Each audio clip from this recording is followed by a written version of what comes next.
আল্লাহ রাব্বুল আলামিন পবিত্র কুরআনুল কারীমের মধ্যে বলে দেওয়া হয়েছে, ইয়াওমা নাদউ কুল্লু উনাসিম বিইমামিহিম। এই দুনিয়ার মধ্যে আল্লাহ রাব্বুল আলামিন বলে দিয়েছেন, সূরা বনী ইসরাঈলের ৭১ নম্বর আয়াতে বলে দিয়েছেন, ইয়াওমা নাদউ কুল্লু উনাসিম, যে ওই দিনকে তোমরা স্মরণ করো যে দিনে কেউ কারো উপকারে আসবে না, বিইমামিহিম, যে ইমাম হবে। অর্থাৎ ইমাম বলতে এখানে প্রত্যেকটা জায়গা, প্রত্যেকটা স্থানে, প্রত্যেকটা রাষ্ট্রের, প্রত্যেকটা কান্ট্রির মধ্যে যে দেশ পরিচালনা করবে, সমাজ পরিচালনা করবে, একটা মসজিদ পরিচালনা যিনি করবে, সবাইকে আমরা ইমাম বলি। কিন্তু আমরা জানি ইমাম যিনি নামাজ পড়েন উনিও ইমাম। ইমাম শব্দের অর্থ হলো নেতা, যে আমরা নেতাকে অনুসরণ করি। কিন্তু আমার আপনার নেতা একজনেই, তিনি হলেন সরকারে দু আলম নূরে মুজাসসাম হুজুরপুর নূর সাল্লাল্লাহু আলাইহি ওয়াসাল্লাম মুহাম্মাদুর রাসূলুল্লাহ। তিনি হলেন আমাদের নেতা। ওনাকে আমরা সবসময় অনুসরণ করতে হবে। আর ওনার আচার আচরণ, চাল চলন যদি আমাদের সমাজের ভালো লোকদের মাঝে যদি পাওয়া যায়, ওনাদের অনুসরণ করে ওনাদের কথাগুলো মেনে কোরআন ও হাদিসের ভিত্তিতে যদি দলিল পাওয়া যায়, তখন ওনাকে আমরা নেতা মানতে পারব। এখন তো আমাদের ইমাম সাহেবরা অনেক ভুল ভ্রান্তির মধ্যে আছে। সঠিক কথাগুলো তুলে ধরতে হবে, সঠিক পন্থাগুলো মানুষের মাঝে তুলে ধরতে হবে। কীভাবে নামাজ পড়তে হবে, কীভাবে রোজা রাখতে হবে, কীভাবে হক কথা বলতে হবে, একজনের হক আরেকজনে মেরে খাবে, এই কথাগুলো তুলে ধরতে হবে। আল্লাহ তাআলা পবিত্র কুরআনুল কারীমে প্রত্যেকটা কথা তুলে ধরেছেন। ভালো কথাগুলো তুলে ধরেছেন, খারাপ কথাগুলো তুলে ধরেছেন।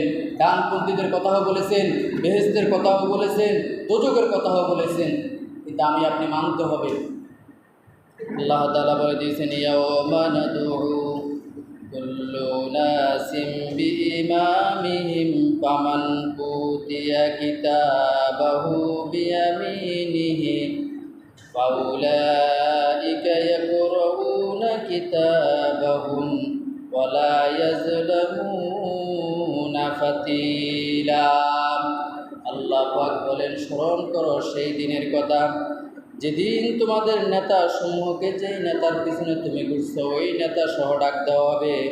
তোমার আমল নামাগুলো যদি তুমি ভালো হও তাহলে ডাইন হাতে দিবে, আর যদি তোমার আমল নামা যদি খারাপ হয় তখন বাম হাতে দিবে।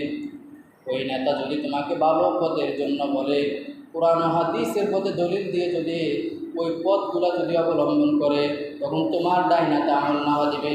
আর যদি বাম হাতে আমল নামা দেওয়া হয়, ওই নেতা যদি বামপন্থী হয়ে থাকে, বাম হাতে যদি আমল নামা দেওয়া হয়, তাহলে তোমার আপনার জন্য রয়েছে, তোমার জন্য রয়েছে ওই জাহান্নাম, যে জাহান্নামের তলদেশে শুধু আগুন আর আগুন বহিতে থাকবে।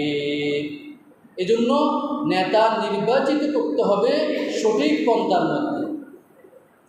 তারপরে বলা হয়েছে, যদি তোমাদের মাঝে কিতাবাহু, যে কিতাবটা দেওয়া হয়েছে আল্লাহ রাসূল সাল্লাল্লাহু আলাইহি সাল্লামের উপরে জিবরাইলের মারফতে যে কোরআন তোমাদের মাঝে অবতীর্ণ করেছেন, ওই কোরআনটা তোমরা যদি সঠিকভাবে অবলম্বন করো, সঠিকভাবে তোমরা যদি পড়ো, সঠিকভাবে যদি বুঝো, তাহলে তোমাদের আমল নামা ডাইন হাতে হবে ওয়ালা ইউজলামুনা ফাতিলা।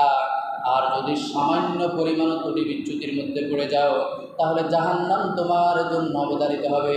আর সামান্য পরিমাণ, বিন্দু পরিমাণ যদি তুমি ভালো তোমার এই খাতার মধ্যে, এই খাতার মধ্যে পাওয়া যায়, যে খাতাগুলোর মধ্যে, কিতাবের মধ্যে যদি পাওয়া যায়, ওই ভালো কাজগুলো যদি তুমি করো, তাহলে তোমার জন্য জান্নাত রয়েছে, যেখানে সুখ আর সুখ শান্তির ব্যবস্থা করে দেওয়া হয়েছে।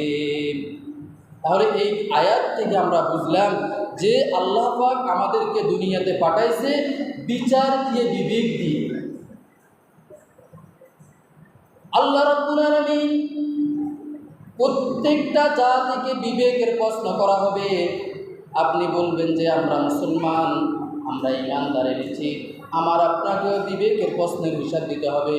হিন্দু, বৌদ্ধ, খ্রিস্টান, ইহুদি, নাসারা সকল ধর্মের লোককে বিবেকের প্রশ্ন দেওয়া হবে যে তোমাকে আমি অমুক ঘরে পাঠাইছি, অমুক জাতির মধ্যে পাঠাইছি, তুমি বিবেক খরচ করে কেন দুনিয়ার মধ্যে বিবেক খরচ করে তুমি আমার সৃষ্টিকর্তাকে, আমার সৃষ্টিকে জানিয়ে তুমি কেন ঈমান আনো নাই? আরেকটার জন্য প্রত্যেকটা জাতিকে বিবেকের প্রশ্ন করা হবে।